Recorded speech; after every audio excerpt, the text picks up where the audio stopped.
My name is Emma Chen, and I'm 29 years old. 2 months ago, my world turned upside down when I won $52 million in the state lottery. But here's the twist. Nobody knows about it.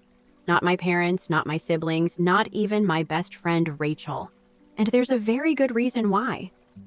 Before that life-changing Tuesday evening in March, I was just another struggling graphic designer in Seattle. My daily routine was predictable. Wake up at 6:30, grab coffee from the corner cafe, and spend 10 hours hunched over my computer creating logos for small businesses that barely paid enough to cover my rent. My studio apartment in Capitol Hill was tiny, but mine. The walls were covered with my own artwork. Paintings I'd never sold, sketches I'd never shown anyone. Every month was a careful dance between bills and groceries. I drove a 2015 Honda Civic that needed new brakes, and I hadn't bought new clothes in 8 months. My family situation was complicated, to put it mildly. My parents, David and Susan Chen, owned a successful restaurant in Chinatown. They worked 16-hour days and expected the same dedication from everyone around them. Money wasn't their problem. Control was. They had strong opinions about my impractical career choice and never missed a chance to remind me how disappointed they were. My older brother, Kevin, 32, was everything they wanted in a son. He worked as a software engineer at Microsoft, lived in a beautiful house in Bellevue, and was married to Jennifer, who my parents adored. They had twin boys, and Kevin was clearly the golden child who could do no wrong. Then there's my younger sister, Amy, 26. She was finishing medical school at UW, which made her the family's pride and joy. Amy was brilliant, driven, and completely self-absorbed. She'd borrowed money from me countless times during school, always promising to pay it back when I'm a real doctor. My extended family was equally challenging. Uncle Tony, my father's brother, ran a construction company and always acted like he was doing everyone a favor just by existing. His wife, Aunt Linda, was obsessed with appearances and never forgot to mention how much better everyone else's children were doing. My cousin Marcus, Tony's son, was 25 and had been living off his parents' money while finding himself through various failed business ventures. Despite never holding a real job, he somehow always had money for expensive gadgets and weekend trips to Vegas. The only genuine person in my family was my grandmother, Nai. She was 78, lived alone in a small apartment in the International District, and survived on Social Security. While everyone else measured success by bank accounts and job titles, Nai cared about kindness and character. My history with family finances was painful. 3 years ago, when Amy needed help with medical school tuition, I emptied my savings account to give her $8,000. When Kevin wanted to buy a new car but was short on the down payment, I put $3,000 on my credit card. When Uncle Tony's business faced a cash flow problem, I lent him $2,500 from my emergency fund. None of them had ever paid me back, not a single dollar. The worst part wasn't the money. It was how they treated these loans like favors I owed them, not debts they owed me. Amy would complain about her student loans while wearing designer shoes. Kevin would post photos of expensive dinners on Instagram while my credit card debt grew. Uncle Tony bought a new truck 3 months after I helped him save his business. My only real friend was Rachel Martinez, my college roommate who now worked as a social worker downtown.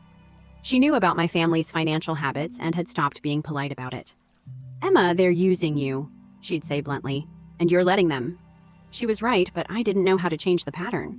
Buying lottery tickets was my weekly escape from reality. Every Friday, I'd stop at Mike's Market and spend $5 on quick pick tickets. My family mocked this habit mercilessly. "Emma's retirement plan," Kevin would joke. Amy called it a tax on mathematical illiteracy. My parents saw it as another example of my poor decision-making. But those tickets represented hope. For $5, I could dream about traveling to Italy, paying off my student loans, or maybe even buying a house with a real art studio. The dreams were worth more than the money to me. On March 15th, I was working late on a particularly difficult logo design for a demanding client. My eyes burned from staring at the screen, and my back ached from sitting in my cheap office chair. Around 9 p.m., I remembered I hadn't checked my lottery numbers from the previous night's drawing. I pulled up the lottery website on my phone, expecting the usual disappointment. The winning numbers were 7, 14, 23, 31, 42, and the bonus number 18. I looked at my ticket. 7, 14, 23, 31, 42, 18. I stared at the screen for a full minute, certain I was reading it wrong. I checked the date on my ticket, then the date of the drawing. I refreshed the website twice. I even cleared my browser cache and looked again. Every number matched perfectly. According to the website, I was the sole winner of $52 million. My hands started shaking so violently I dropped my phone. I couldn't breathe. I couldn't think. I just sat there in my tiny apartment surrounded by my struggling artist's life, holding a piece of paper worth more money than I could comprehend. That night, I didn't sleep at all. Instead, I researched everything I could about lottery winners. The stories were terrifying. Families destroyed by greed, winners who went bankrupt within 5 years, people who said winning the lottery was the worst thing that ever happened to them. One article particularly stuck with me. The quickest way to lose everyone you love is to win the lottery. As dawn broke over Seattle, I made a decision that would change everything. I would claim the money, but I wouldn't tell anyone. Not yet. First, I needed to understand who my real family was, and who was just waiting for their payday. I was about to discover the truth about the people I'd spent my whole life trying to please. The next morning, I called in sick to work and made an appointment with Sarah Kim, a financial attorney specializing in lottery winnings. Her downtown office overlooked Elliott Bay, and as I sat in the waiting room clutching my winning ticket, I felt like I was living someone else's life. "Ms. Chen," Sarah greeted me with a professional smile. She was in her 40s, impeccably dressed, with kind but sharp eyes. "What brings you here today?" I placed the lottery ticket on her mahogany desk. "I need to claim this without anyone knowing it was me." Her eyebrows rose slightly as she examined the ticket. "Congratulations! This is life-changing money." She looked up at me. "And yes, we can absolutely protect your privacy. Washington State allows winners to claim prizes through legal trusts." For the next 2 hours, Sarah explained how to set up a blind trust, manage taxes, and invest the money wisely. "The biggest mistake winners make," she said, "is telling too many people too quickly. Once that happens, there's no going back." "I want to do this right," I told her. "I don't want this money to destroy my relationships." "Smart thinking," Sarah nodded. "But Emma, may I ask why you're so concerned about privacy? Most people can't wait to share good news." I told her about my family's financial history, how I'd been the bank for everyone else's emergencies, and how those loans had never been repaid. Sarah listened without judgment. "You're wise to be cautious," she said finally. "Money reveals who people really are. Sometimes that's beautiful, sometimes it's ugly, but it's always honest." Over the next 3 weeks, Sarah helped me establish the trust, claim the winnings, and set up investment accounts. We created a comprehensive plan that would generate enough passive income for me to live comfortably forever, even if I never worked again. The money was real now. $32 million after taxes sitting in accounts under my control. Yet my daily life remained exactly the same. I still went to my graphic design job, still complained about my landlord, still drove my unreliable Honda. The secrecy felt surreal, but gradually an idea began forming. What if I could test my family's loyalty before revealing my fortune? What if I could see who would help me when I had nothing to offer in return? I called Rachel and asked her to meet me for coffee. We sat in our usual spot at Victrola, and I carefully explained my plan. "I'm going to tell my family I lost my biggest client and need financial help," I said, "just to see who actually cares about me." Rachel's face scrunched with concern. "Emma, that sounds manipulative. Why not just have honest conversations with them?" "Because my family doesn't do honest," I replied. "You've seen how they treat me. I need to know who would be there if I couldn't give them anything." "But lying to test people?" Rachel shook her head. "What are you trying to prove?" "I'm not trying to prove anything. I just want to know who genuinely cares about my well-being versus who sees me as an ATM." Rachel stirred her latte thoughtfully. "I think you're going to hurt yourself more than anyone else, but I can see that look in your eyes. You've already decided." She was right. I'd spent the previous night crafting my story, making sure it was believable but not overly dramatic. I would tell everyone that my biggest client, who represented 60% of my income, had suddenly terminated our contract due to budget cuts. I needed $4,000 to cover rent and utilities until I could find new clients. It was a reasonable amount, significant but not outrageous. Most of my family members could afford it without serious hardship. I made a list of everyone I would test: my parents, David and Susan, my brother Kevin and his wife Jennifer, my sister Amy, Uncle Tony, and Aunt Linda, cousin Marcus, and my grandmother, Nai. 8 people who had all asked me for money at some point. I also made predictions about their responses. My parents would probably lecture me about financial responsibility, but might offer a small amount. Kevin would claim his mortgage and kids' expenses left him strapped.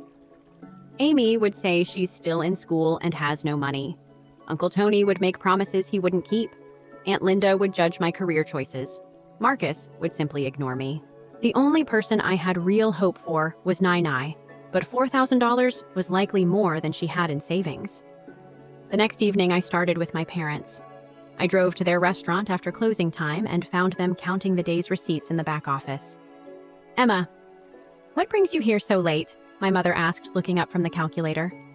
I launched into my prepared story, explaining how my biggest client had dropped me without warning, leaving me unable to cover basic expenses. My voice shook slightly, partly from nerves, partly from the emotional weight of what I was doing. My father's expression grew stern. "This is exactly why we told you graphic design wasn't stable," he said. "You should have listened and gotten a real job." "David," my mother warned, but her tone wasn't particularly sympathetic either. "I hate to ask this," I continued, "but I need help. About $4,000 to keep my apartment and pay utilities until I can rebuild my client base." The silence stretched uncomfortably. Finally, my mother spoke. "Emma, we just invested everything in new kitchen equipment. The restaurant business is very tight right now." "Have you tried asking Kevin?" my father suggested. "He makes good money at Microsoft." "Or maybe this is a sign you should move back home and find something more practical," my mother added. I left their restaurant empty-handed but not empty-hearted. Their response was exactly what I'd expected, yet it still stung to have my suspicions confirmed. The next day I called Kevin. His reaction was swift and predictable. "Wow, that sucks, Em," he said, though he sounded distracted. "I wish I could help, but we just bought Jennifer's car and the boys need new everything for school. Money's really tight with the mortgage and all." This from my brother, who'd posted Instagram photos of a $200 dinner at Canlis just last week. Amy's response came via text after I explained my situation. "Sorry, broke medical student here. Can't you get a loan or something?" Uncle Tony promised to see what I could do and said he'd call me back. He never did. Aunt Linda lectured me about my unrealistic career and suggested I should have married well like Jennifer. Marcus read my messages, but never replied. By the end of the week, I was emotionally drained. 7 family members had failed my test completely. Not one had offered genuine help or even real sympathy. Then my phone rang. It was Nai. "Emma, sweetheart." Her accented voice was warm with concern. "Your mother told me about your work trouble. Are you eating enough?" My throat tightened with emotion. She had called me, not the other way around. "I'm okay, Nai. Just worried about rent. Come see me tomorrow. We have lunch, we talk." As I hung up, I realized that the one person who had reached out to comfort me was the same person who had the least to give. Tomorrow would reveal whether my last hope for family loyalty was justified or if I truly was alone in this world.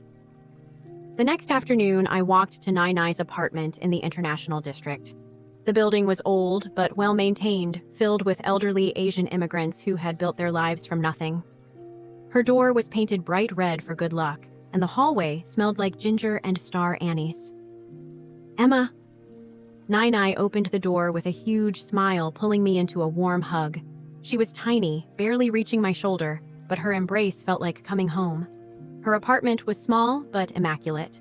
Every surface held photos of family potted plants or small treasures from her life in Taiwan. The walls were covered with my childhood artwork that she had kept and framed over the years. Sit," she insisted, guiding me to her worn but comfortable couch. "I make tea."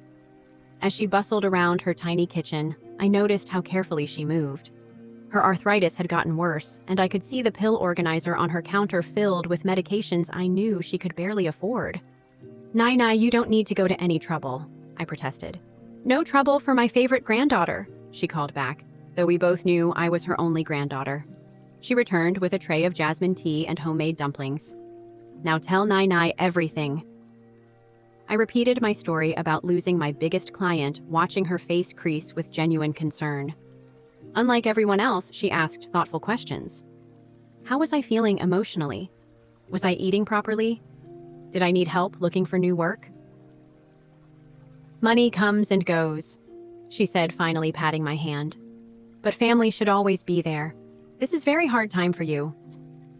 After we finished eating, Nai disappeared into her bedroom. I could hear her moving things around, opening drawers. When she returned, she carried a small wooden box that I recognized from my childhood.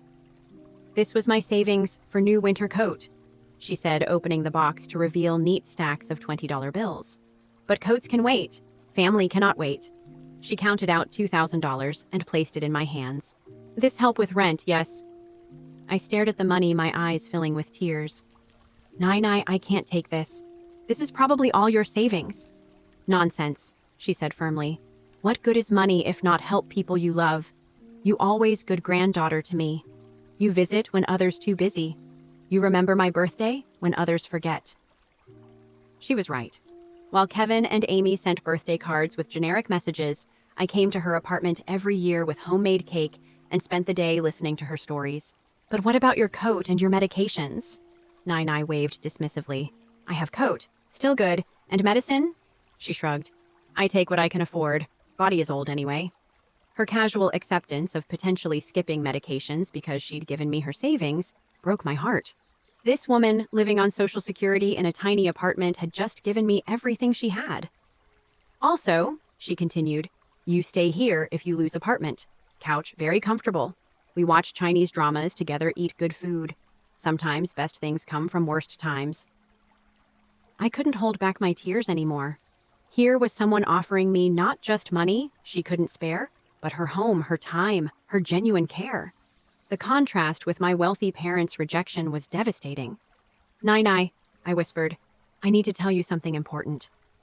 Her weathered face looked at me with such love and patience that I almost lost my nerve. I didn't really lose my client.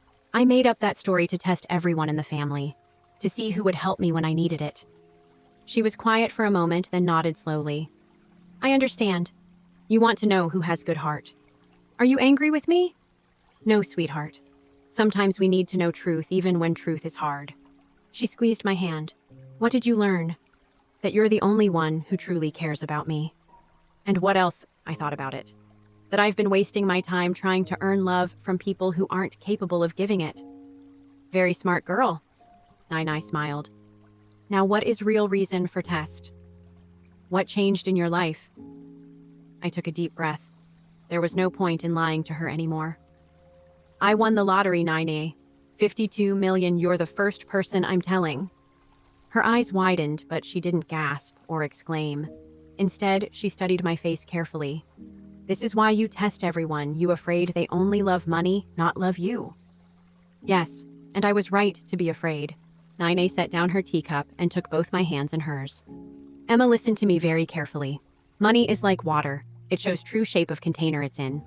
Your parents, your brother, your sister, they already show you their shape. Money will not change them, only make it more clear. She was right. Their refusal to help hadn't surprised me because it matched 29 years of similar behavior. But what do I do now? How do I handle having all this money when I know what they're really like?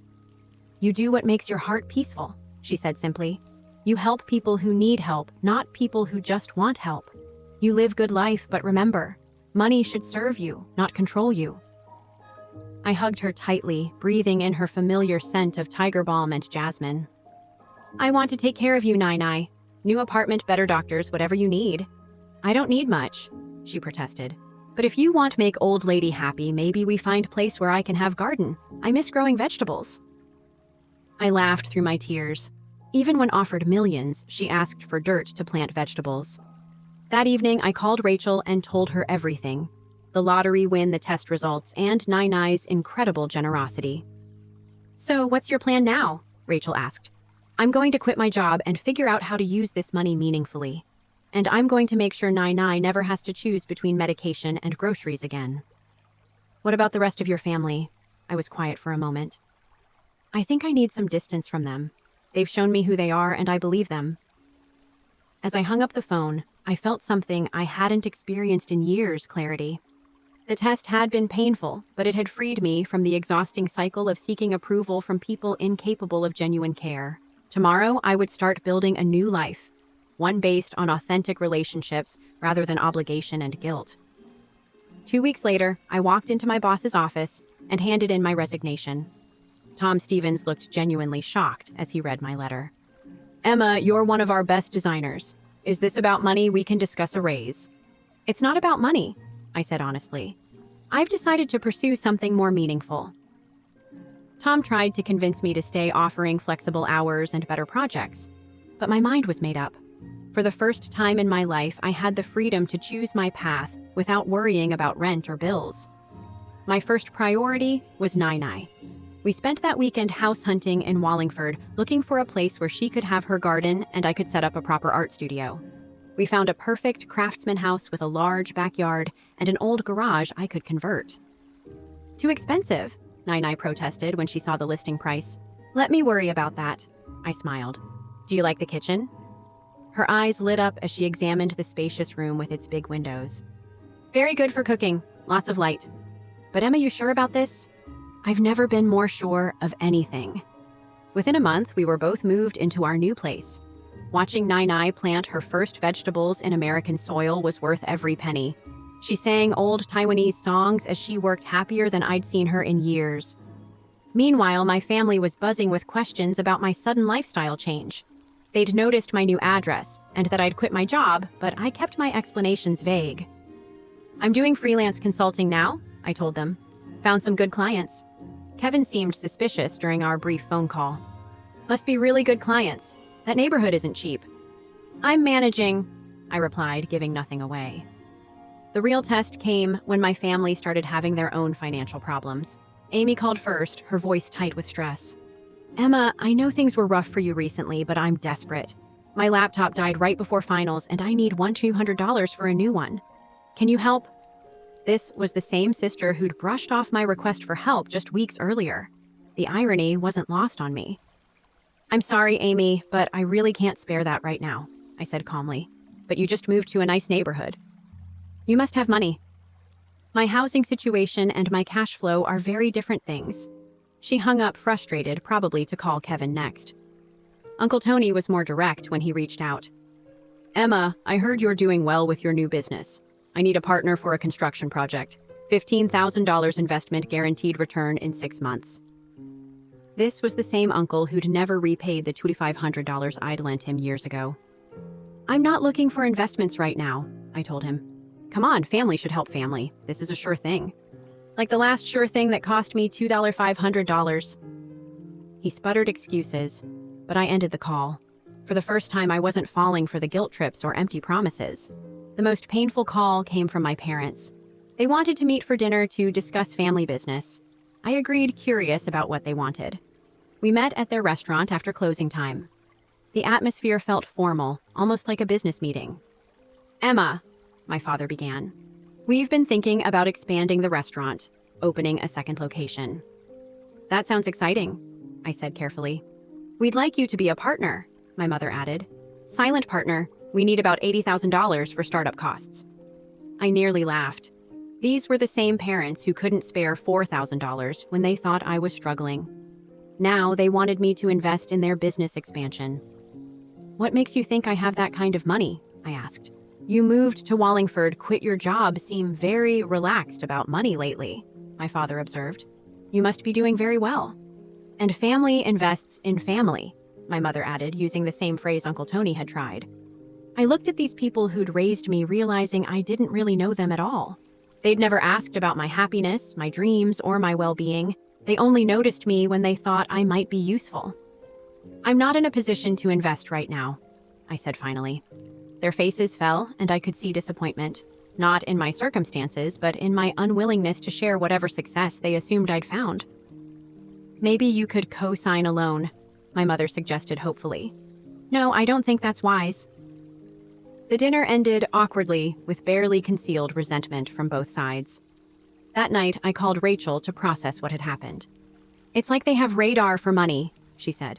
"The moment they think you have some, they circle like vultures." The worst part is how obvious it is. No one asked how I was doing or if I was happy. They just calculated how I might benefit them. "So, what's your plan for dealing with them long term?" I'd been thinking about that question for weeks. "I'm going to help them when they truly need it, but anonymously. When Kevin's kids need medical care or Amy faces a real emergency, I'll make sure they're covered. But I won't feed their greed or entitlement." "That's really mature of you." Nai taught me something important. She said money should serve you, not control you. If I let anger control how I use this money, then I'm no better than they are.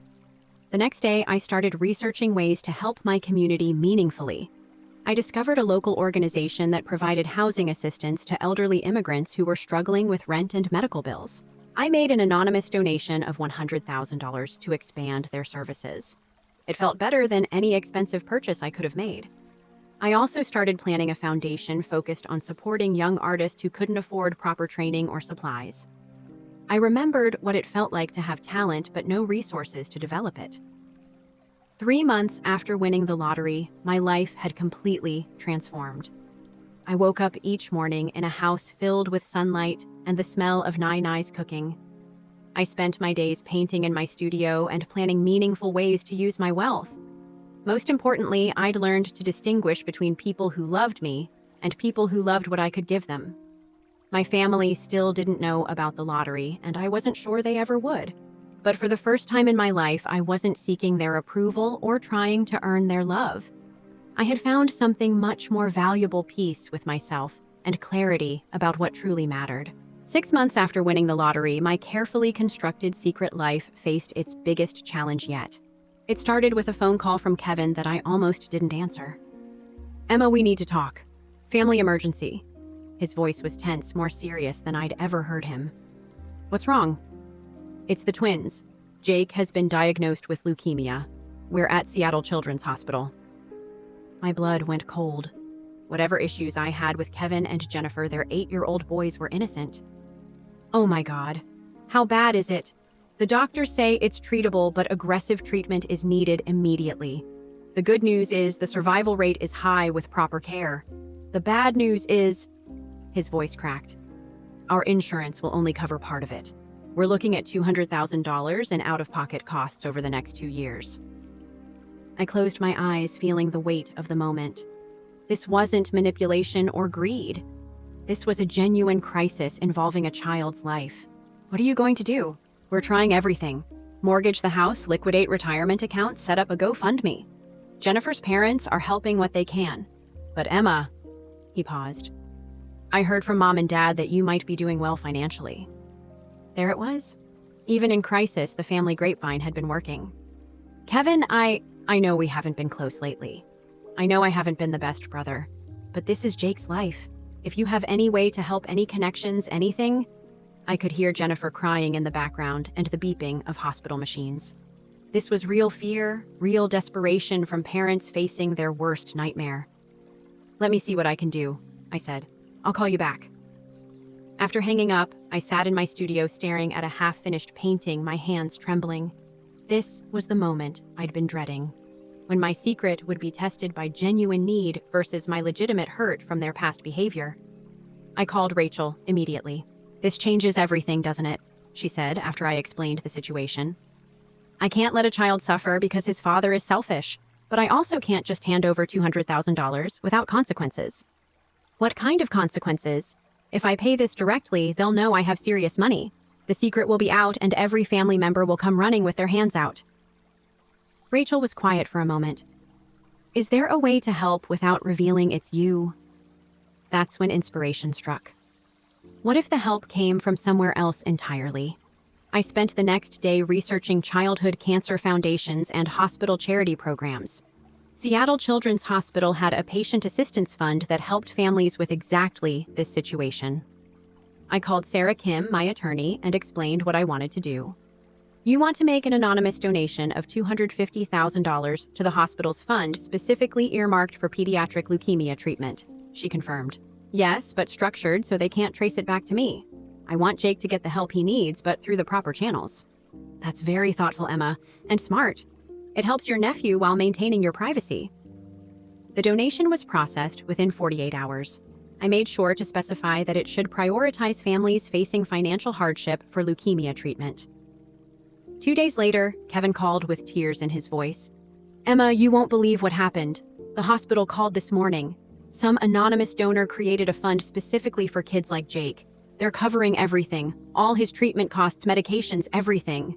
That's incredible, I said, and meant it. How did they find out about Jake? Apparently, someone made a huge donation and specified it should go to leukemia families in financial need. The social worker said we were the perfect fit for the program. I could hear the relief and gratitude in his voice. Kevin, that's wonderful news. I can't stop crying, he admitted. Yesterday, I was wondering how we'd save our son without losing our house. Today, everything's covered. It's like a miracle. Maybe it is a miracle, I said softly. Emma, I know I haven't been a good brother lately. This whole situation made me realize what's really important. Would you like to visit Jake? He's been asking about his Aunt Emma. My heart swelled.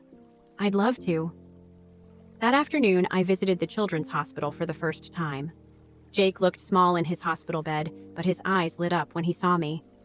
Aunt Emma, did you hear a mystery person is paying for all my medicine? I heard. That's amazing. The nurse said someone really wanted to help kids like me. I'm going to write them a thank you letter, even though I don't know who they are. I spent 2 hours with Jake reading him stories and playing card games.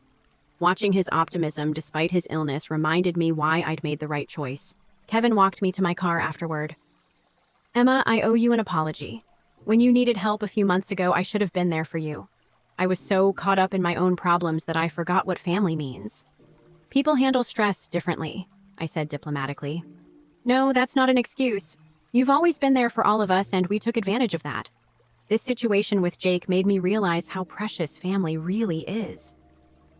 For the first time in months, Kevin seemed genuinely reflective rather than defensive. How are you doing now? He asked. With your business and everything? I'm doing well. Found my balance. I'm glad. And Emma. Even though I don't know who this anonymous donor is, I have a feeling karma played a role. Good people attract good things. If only he knew how right he was. Over the following weeks, I visited Jake regularly. His treatment was progressing well, and the financial stress that had been crushing his parents was completely gone. But the experience had also shown me something important about my family. In true crisis, Kevin had become more human, more grateful, more aware of what mattered. Jennifer had thanked me repeatedly for just being present during their scariest time. Maybe people could change when faced with what really mattered. Meanwhile, Amy called with news that she'd received an unexpected scholarship that covered her remaining medical school costs. I may have made an anonymous call to her university's financial aid office mentioning a particularly deserving student.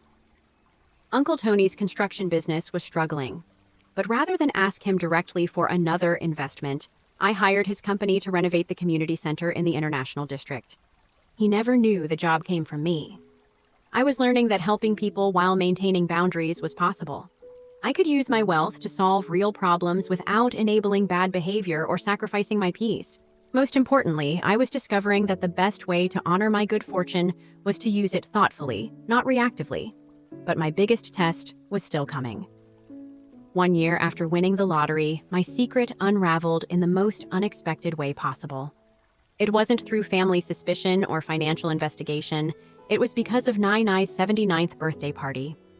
I had planned a small celebration at our house, just Rachel, Nai-Nai, and me. But Nai-Nai insisted on inviting the whole family. Emma family is family, she said firmly while making dumplings in our kitchen. Even when they disappoint us, we still love them. But they don't deserve, not about deserve, she interrupted, about forgiveness, about being bigger person. So I reluctantly sent invitations to everyone, expecting half of them to make excuses. To my surprise, they all came. The party was going well until Jake, now in remission and full of energy, made an innocent comment that changed everything. Aunt Emma, did you know that mystery person who paid for my treatment donated money for other sick kids too? he said excitedly. The nurse told Mom that whoever it was gave enough money to help like 50 families. Kevin looked puzzled. That's $250,000 or more. Must be someone really wealthy.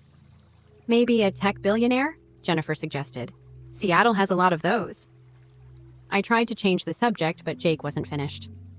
The social worker said something funny, though. She said the donation came right after our case was submitted, like the person knew exactly what we needed. Amy, who had been quiet most of the evening, suddenly looked thoughtful. That is weird timing. Like someone was specifically watching our situation. My father's physics teacher mind started working. The probability of that timing being coincidental is quite low. I felt the walls closing in as my family's collective intelligence finally focused on the obvious pattern. Emma, my mother said slowly, didn't you visit the hospital before we heard about the donation? All eyes turned to me. Nai, who had been watching quietly from her chair, gave me an encouraging nod. There's something I need to tell you all, I said, my heart pounding. The room fell silent, except for the ticking of Nai's old clock. I won the lottery, $52 million a year ago. The silence stretched on forever. Kevin's mouth fell open. Amy dropped her fork. My parents looked like they'd been struck by lightning. You... What? Jennifer whispered. I won the lottery and didn't tell anyone. Well, except Nai. You knew, my mother asked Nai, who simply nodded with dignity. When did you find out? Kevin asked, still processing. She told me 6 months ago after she tested all of you, Nai said matter-of-factly. Tested us. Amy's voice rose. What kind of test? I took a deep breath. Remember when I said I lost my biggest client and needed $4,000? That was fake. I wanted to see who would help me when I had nothing to offer in return. The room erupted. Everyone started talking at once, voices overlapping in confusion and anger. You lied to us!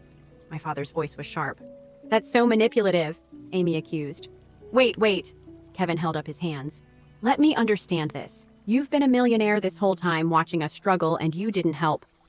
But I did help, I said quietly. Jake's treatment was paid for by my donation. Amy's scholarship came from a fund I created. Uncle Tony's community center job was me hiring his company. Uncle Tony, who had been silent until now, stared at me. The International District renovation. That was you? I nodded. I've been helping all of you, just not the way you expected. But why the secrecy? Jennifer asked, her anger mixing with confusion. Because I needed to know who cared about me versus who cared about my money, and I was right to be cautious. My mother's face flushed. So when you asked us for help, you were lying. I was testing whether you'd be there for me when I needed it, and most of you weren't. That's not fair, Amy protested. You can't judge people based on a trick. Can't I? I looked around the room. Kevin, you couldn't spare $4,000 to help your sister with rent, but you had no problem posting photos of expensive dinners on Instagram that same week. Kevin looked ashamed, but said nothing. Mom, Dad, you couldn't help because you'd invested in restaurant equipment, but you found money for that Cancun vacation a month later. My parents shifted uncomfortably. Amy, you said you were broke, but you bought a $2,000 laptop 2 weeks after I asked for help. How do you know that? Amy demanded. Because I pay attention. Because I care about your lives even when you don't care about mine. Rachel, who had been quietly observing, finally spoke. Emma told me about the test months ago. I thought it was a bad idea, but I understand why she did it now. Only Nai offered to help, I continued. She gave me $2,000, almost all her savings, without hesitation. She offered me her home, her support, her love. That's why she's the only one who earned the right to know my secret. Nai reached over and squeezed my hand. So what now? Uncle Tony asked. Are you going to cut us all off because we failed your test? No, I said, surprising them. I'm going to keep helping when you truly need it like I have been. But I'm not going to pretend we have close relationships when we don't. I'm not going to seek your approval or try to earn your love anymore. Emma, my mother said softly, we do love you. Maybe you do, in your way. But love without action is just words. Nai showed me what love looks like when it's real. Kevin stood up abruptly. I need some air. He walked out to the backyard and I followed him. I'm sorry, he said when I found him sitting on our porch steps. You're right about everything. I've been a terrible brother. You're not terrible. You're just human. Flawed, like everyone else. But you saved Jake's life. Even after I let you down, you saved my son. Because that's what family does. Real family. We sat in comfortable silence for a while, watching the sunset paint the sky pink and orange. Can we start over? Kevin asked finally. Can I learn to be the brother you deserve? That's up to you, I said. But it can't be because of the money, it has to be genuine. When we went back inside, the atmosphere had shifted. The anger was gone, replaced by something more complex. Shame, regret, maybe hope. My father spoke first. Emma, I owe you an apology. We all do. You showed us something about ourselves that's hard to face. The question is, I said, what are you going to do with that knowledge? Over the next hour, we had the most honest conversation our family had ever shared. There were tears, admissions of selfishness, and promises to do better. Some of those promises would be kept, others wouldn't. But for the first time, we were all being real with each other. As the evening ended and family members began leaving, each one hugged me goodbye. Some hugs felt genuine, others felt obligatory. But that was okay. I no longer needed their approval to feel worthy. After everyone left, I sat with Nai and Rachel processing what had happened. How do you feel? Rachel asked. Free, I said honestly. For the first time in my life, I feel completely free. Good, Nai smiled. Secret was becoming heavy burden. Now you can live with clear heart. She was right. The secret had served its purpose, teaching me valuable lessons about relationships, boundaries, and self-worth. But keeping it had also isolated me from potential, genuine connections. Now, whether my family relationships improved or stayed the same, I would face them with eyes wide open and a heart at peace. The money had given me many things, but the most valuable gift wasn't financial. It was the clarity to see people as they truly were, and the courage to love myself enough to demand better. Sometimes the greatest fortune isn't what you win. It's what you learn about yourself along the way.